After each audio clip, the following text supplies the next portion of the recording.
Баршаңызға сәлем достар, сіздермен бірге Балнұр.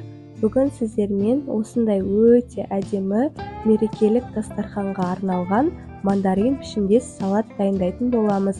Міндетті түрде видеоны соңына дейін қарап, лайк, комментарий қалдыруды ұмытпаңыздар.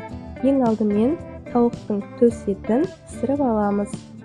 Одан кейін жақсылап ұсақ етіп тураймыз. Міндетті түрде осы салатты жасап көріңіздер. Сіздерге де ұнайтынына толық сенімдімін. Ыдысымызға туралған тауықтың етін саламыз. Үстіне жұмыртқамызды үккіштің көзінен өткізіп қосамыз.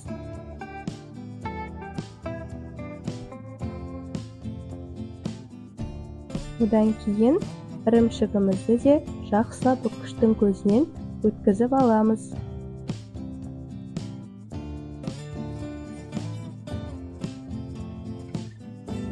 Үстіне 2 ас қасық қаймағымызды қосамыз.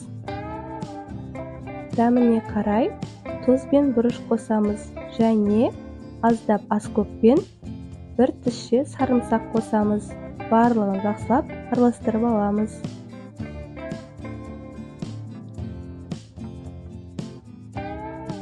Мерекелік дастарханға ұялмай ұсына аласыздар. Өте әдемі әрі дәмі сондай керемет. Осылай дөңгелек етіп шарик жасап аламыз.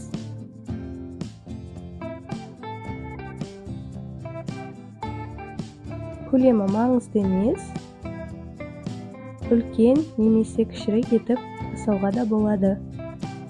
Одан кейін сәбізімізді пісіріп алып, өте ұсақ етіп үккіштің көзінен өткізіп аласыздар. Пакеттің бетіне осылай жұқа етіп орналастырасыздар. Міне осылай видеодағыдай етіп жасайсыздар.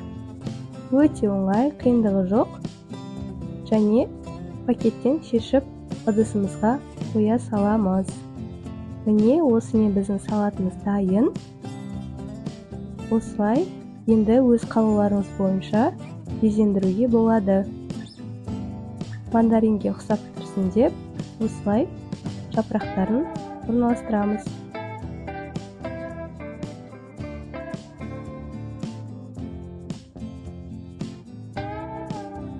Егер де менің каналыма тіркелмеген болсаңыздар, тіркеліп қолдап қойыңыздар. Алдағы уақытта өте әдемі, керекті, пайдалы рецепттер болады.